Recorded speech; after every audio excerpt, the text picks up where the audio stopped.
This is the third week we've been looking at the life of Elisha in a series on Elisha, and if you've been here the first week, we burned some plows. Last week we dug some ditches. Today we are going to grab some jars, and next week we are going to look at an axe head. For those of you who may have lost your spiritual edge this morning, or life is so overwhelming, I have good news for you. Because in our story today, we're going to find that it is God is what we really need. We're going to find a lot of things about who God is and how He endures our faith, how He strengthens us. So if you're overwhelmed, if you're feeling like there's too much going on in your life, if you're low on faith, if you don't have enough energy, maybe enough time, I pray that today will minister to you, will strengthen you in your time of need. In fact, everybody has needs. Everybody has weaknesses in their life. I remember of a gentleman who one time I was counseling at in California. One of the places I counseled was at Taco Bell, and this gentleman came in, and I met him, and for about I guess for about a year we just talked. I was there to listen to him. He would come in the same time every day, and I would meet with him, and his wife, after 25 years, had decided to come home from school one day. She was a teacher, and told him that she never wanted to be married to him anymore.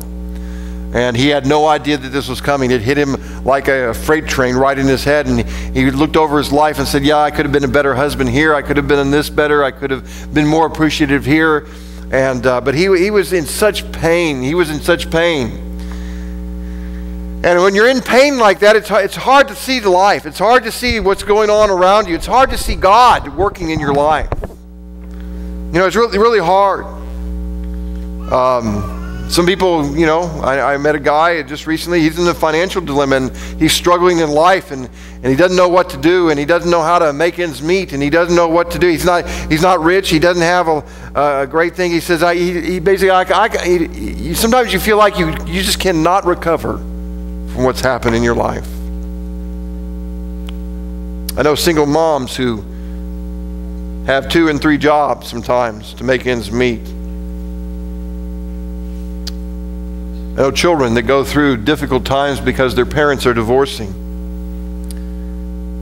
We all have needs. We all have things. And if your needs make you run on empty today, and you feel like there's just so much in life that's just bombarding you and pounding you and hitting you today, I pray that God would use this story to minister to you. And so let's dive into our text this morning. We find that in 2 Kings chapter 4, and I want to read verses 1 and 2 to start us off, to give us the background. And this is how the story starts. He says, now the wife of one of the sons of the prophets cried to Elisha, your Lord servant, my husband, is dead, and you know that your servant feared the Lord. But the creditor has come to take my 2 children to be slaves. And Elijah said to her, what shall I do for you? Tell me, what have you in the house? And she said, your servant has nothing in the house except a jar of oil.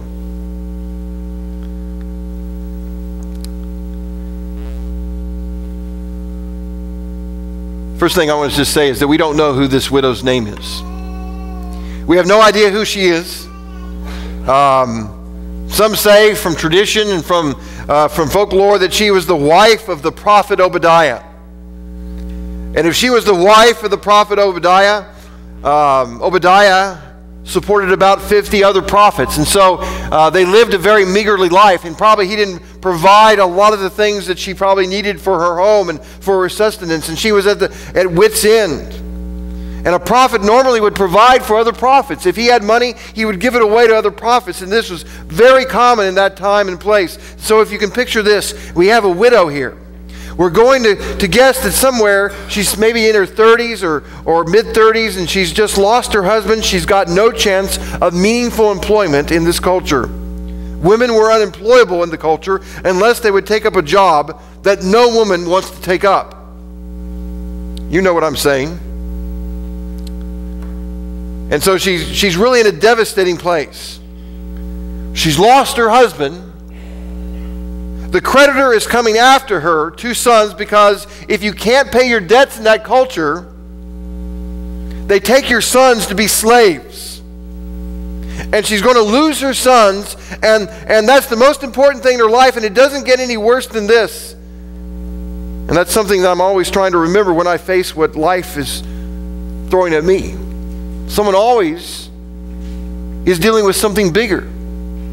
Someone always is dealing with a problem and a situation that is bigger. There are entry-level problems, and we get upset with so many little bitty things. You know that? Just little things. Like if you take a selfie and you put it on your Facebook account and no one gives you a thumbs up. No one likes it. And you wonder, why? Did I take my picture the wrong way? Or maybe you were going to a place and your GPS got you to the wrong place and you go, and you get frustrated. Maybe you ordered a salad and you asked them, do not put cheese on my salad. And you know what happens when you say that? What do? They put cheese on your salad. My dad is famous for ordering bacon burnt. Yeah, I mean, he really tells them, when he says, I would like some bacon, I'd like it burnt. And they would bring bacon to him. He goes, no, this is not burnt. He sends it back. And he would send it back, and they bring it back to him, and he says, no, it's not burnt. And he sends it back, and he brings it back. It takes about 3 or 4 times for my dad to get his right bacon. And if you're a bacon aficionado, you know how important that is, right? If you really love bacon and you really love burnt bacon, no one burns bacon anymore.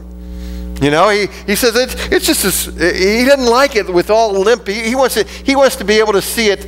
I mean, stiff as a board before he'll even eat it. But those are just small problems, minor problems in life.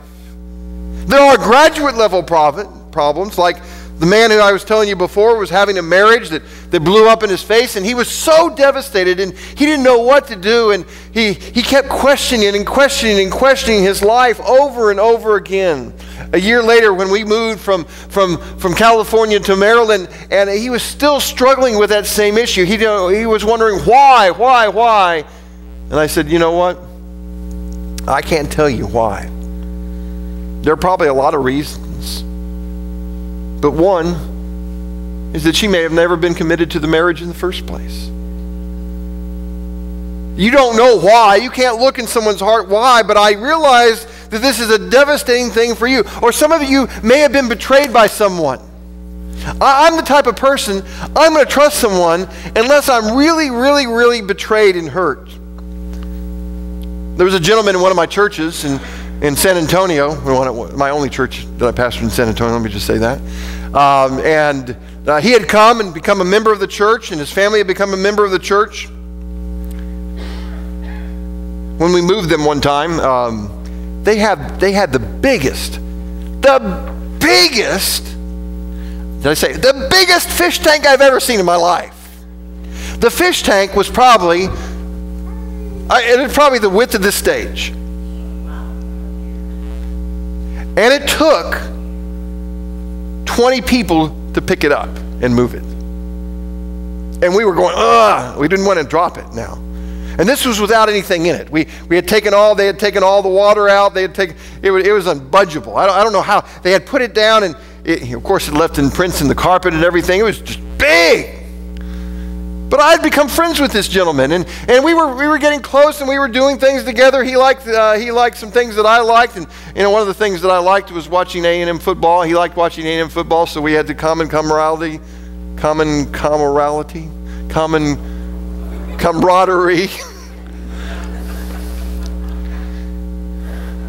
and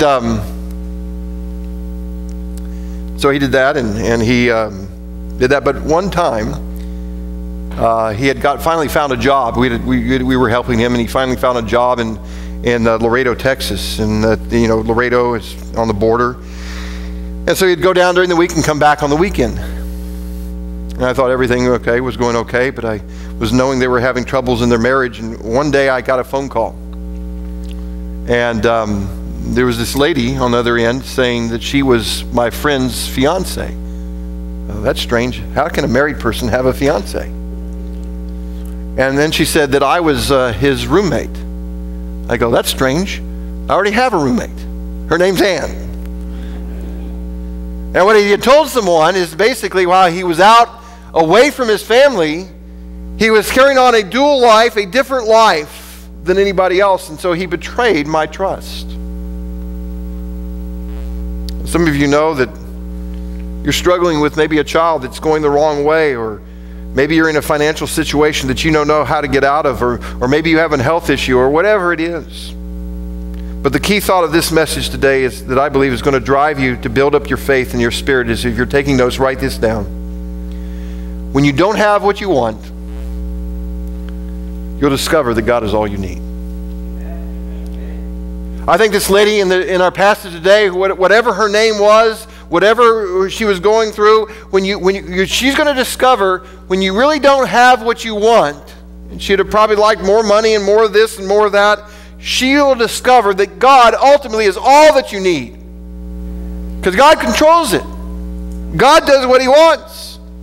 The woman is significant in need, and she expresses it to the prophet. And what does the prophet do? Let me just ask you, what does the prophet do when she expresses her need? He didn't blow her off. He doesn't say, oh, I'll be thinking of you. That's nice, I'll be thinking of you. What he does, he makes himself available to her. And he says in verse 2 of 2 Kings chapter 4, Elisha replied to her, and what did he say? Say it out loud. What did he say? Look at verse 2. He said this, what shall I do for you? In our language, how can I help you? Then you go into McDonald's, what do they say? How can I help you, right? You know? That's a great thing. People come to you and they're talking to you. One of the things you can do is say, how can I help you? Some people want to talk and they want to, you ask that question, that's a genuine question. Now, you may not be able to help everybody. You may not be able to do it, but you're making it available for the person you're doing that to. And he says, he didn't blow her off. He didn't say, I'm going to pray for you. I mean, he probably was praying for her. He's probably doing all of that. But he's saying, listen, I want to be a help to you. I want to do something for you. Elisha said, how can me be a help to you, a widower who's lost your husband, who is a righteous man, who's going to lose your sons? I know all of this is terrible, but how can I help you? You know what we need to do? We need to say that more often to people. Every day, when you go out in this world, you're going to find people that have needs. And you can say to yourself, and you may not be able to help everybody in every situation, but you can always say, how can I help you? How can I help you? And when someone in the office says, I've got a problem, or I've got migraine headaches, or my husband is driving me crazy, husbands would never do that. Or my kid is going off the deep end, what do you say? How can I help you? That's what Elisha did. Make yourself available just as Christ would. And then he says something very profound, very profound. He says, tell me what you have in your house. In other words, he doesn't say, I'm here with all the answers. Let me tell you what to do. He says, tell me. He gets her to talk. What do you have in your house? He respects her dignity. And she replies, the servant has what? What does the servant have? Your servant has nothing in the house but what? A small jar of olive oil. You see, when you don't have what you really want, you'll discover God is all you need. And when you don't have much, one of the things you have to realize that all you can see, sometimes all you can see is what you don't have when you don't have much. Sometimes that's all you can see. All you see is the problems. All you see is the difficulties. All you see is the issues in front of you. And when you don't have much, when you have very little and you don't know how to get out of where you are, all you can see is what you don't have. I don't have enough money, I'll never be happy. I don't have a spouse, I won't have a meaningful life. My house isn't nice enough. I can't host parties, I can't do things. I don't have the right house or the right this or the right that. All you see is your problems. All you see is the difficulties. All you see is what you don't have. I've known people, they walk into their closets in America and they say, I don't have anything to wear. You know, people in other parts of the country have nothing to wear. Have you missed? People need things. And so all you can see is what you don't have. All you can see is your problem. And sometimes what we need to do is just switch our eyes from what we're dealing with and the problem we're dealing with to what God, because remember, the point of everything we're saying today, the point of everything we're saying, when you don't have what you really want, you will discover that God is really what you need. Because when you have God, you have what you need. He's your provider. His promises make sure that if you're going through a difficult time, whether it's maybe your family, your children, your health, your finances, whatever it is, maybe it's a relationship, I don't know what it is, but when God is on your side, when God is working for you, you will find out that He is what you need because His promises are very true. The problem is we sin. We want to control our lives. We want our lives to be like we want them to be. And we have these wants and desires, and we want it to be this way, and we want it to be that way. But you know what God says? Listen, trust me. Do what I want you to do. Because when you really, really don't have what you want, when you really don't have what you really want, you need to realize that God is what you really need. It's God that's what you need. We have needs in our life because God wants to fill those needs. The Bible, C.S. Lewis once said, there is a God-shaped vacuum in every human heart that can only be filled by the living, supreme, sovereign Lord named Jesus Christ. He is what we really, really, really need. What do you have? What do you do when you don't have much? Stop working for what you want and start working with what you have. Let me say, when God becomes what when you realize God becomes what you need, you can work with what you have. You can start somewhere. You know, a church can start where they are. You know, we have ideas of what we really, really, really, really, really, really want. And we may want to reach our community. We may want to do all sorts of things, but you have to stop working, waiting for what you want. We can't just wait around for what we want. We have to work for what we really with what we really, really have. I think that's important. Look at 2 Kings chapter 4, verse 2. It says, tell me what you have in your house. And she said, your servant has nothing except what? The jar of oil. I don't have anything at all, she says. I don't have anything in my house except this one thing. So he's saying, stop waiting for what you want and start working with what you have. You may say, that's all good. What good is a small jar of oil? Let me tell you what a jar of oil was used for back then. Let me tell you what it was used for. A jar of oil was used for cooking. It was also used for burning in lamps. It was used as a moisturizer because you couldn't go to Bed Bath & Beyond. It was used to keep leather pliable. It was used to keep iron from rusting. It was used as an offering to God, and it was used to anoint people in religious service. It was a valuable, but she didn't have a lot. She only had a little.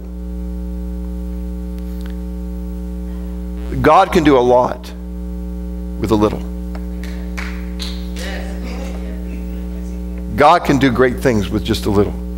But we have to realize, and we have to stop waiting for what we want. And we have to start working with what we have. Because when you don't have what you want, you discover that God is what you really need.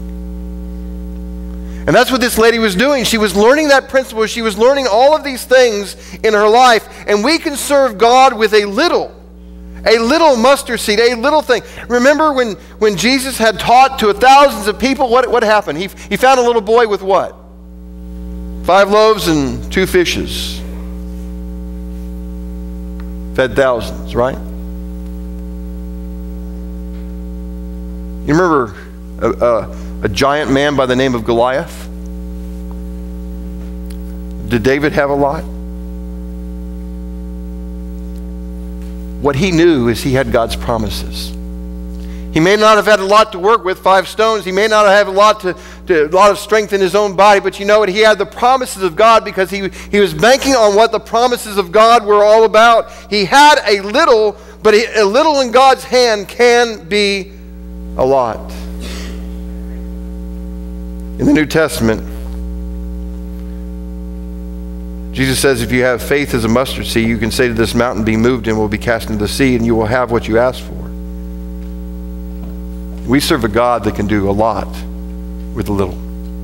If we stop waiting for what we want, start working with what we have, even if it's just a little bit, even if we're just a little bit, even if we're just small, we realize that God can do well and great and good things with just a little bit.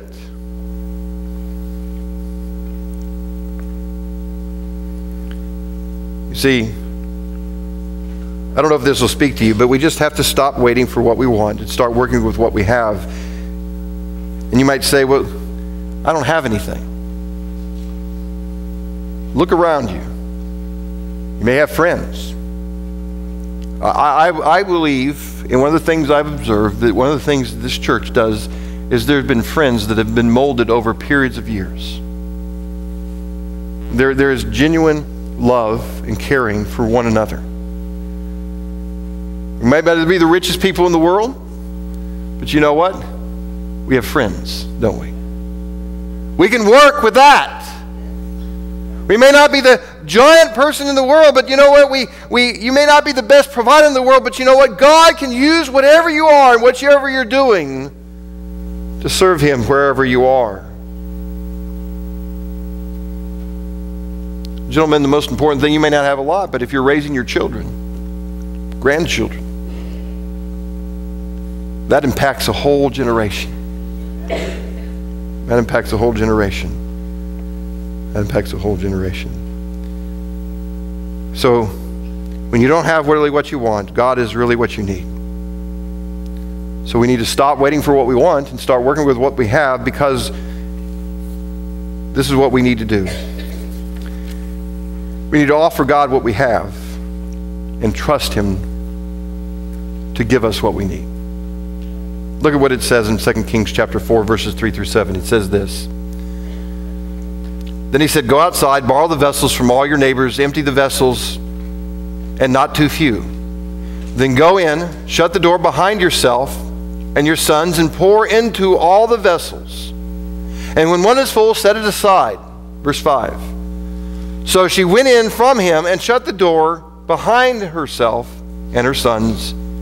And as she poured, they brought the vessels to her. When the vessels were full, she said to her sons, bring me another vessel. They said to her, there is not another. Then the oil stopped flowing. She came and told the man of God, and he said, go sell the oil and pay your debts. And your sons, and you and your sons can live on the rest. This was a miracle. She offered and did what the prophet said. She offered what she had, and you know what God did? He expanded the resource that she had to the point that now she didn't have to sell her sons into slavery to pay for the debts. You know what? God provided all that she needed. She kept pouring and pouring and pouring and pouring. She said, get me some empty jars. Not just a few empty jars, but a lot of empty jars. And she kept filling them, filling them, filling them, and filling them. In verse 5, she left him and they shut the door. And she kept pouring and pouring and pouring. It was a ridiculous thing that happened. But you know what? She offered what she had to God. She offered what she had. and she trusted him to give her what she needed. We might not have much. We might not have much. But when you don't have what you really want, guess what? You'll discover that God is all you really need.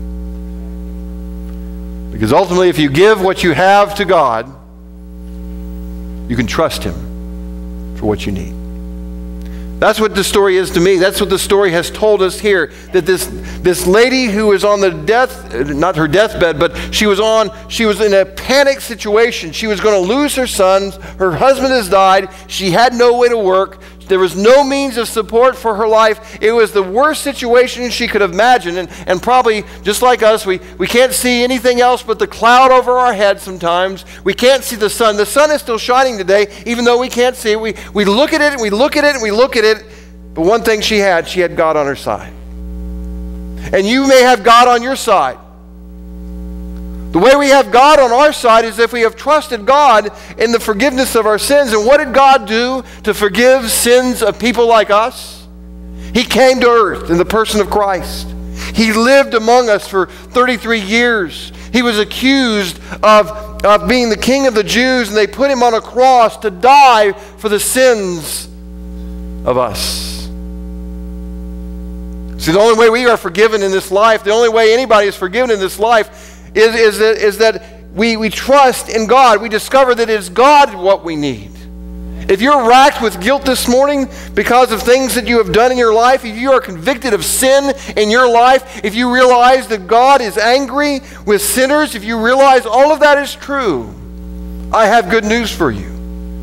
That the God who has set the standard of right and wrong also set the standard and sent his Son to die for sinners, so that we could come into a relationship with him. Just like this lady, she understood that she might not have what she wanted. She might not have everything she could, but she realized that it was God is what she needed. And if that is what you need in your life today, if you realize you need God in your life today, I'm going to pray, and we're going to come to the Lord today and tell him just that.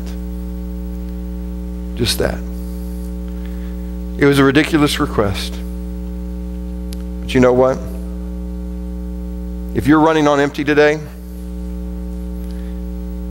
you say, how does this apply to me? The New Testament says this, but we are his treasures. We have this treasure in Christ, in jars of clay, in 2 Corinthians chapter 4, 7. That says we are the jars. We can be the jars. God, God may say, you may say, oh, I'm not much. But you know what? God can do a lot of things with a little.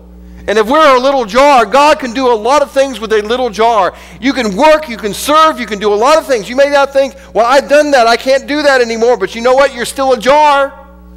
Your purpose is to still hold that oil, that anointing oil, that powerful oil, which is the Spirit of God who resides in you. You still have a demand and a need to serve the Lord. You're still a jar, and God can do great things with little jars. Ask God to do that. Ask God to give you what you need. Offer what you have and trust him for those things. Heavenly Father, today we thank you. I pray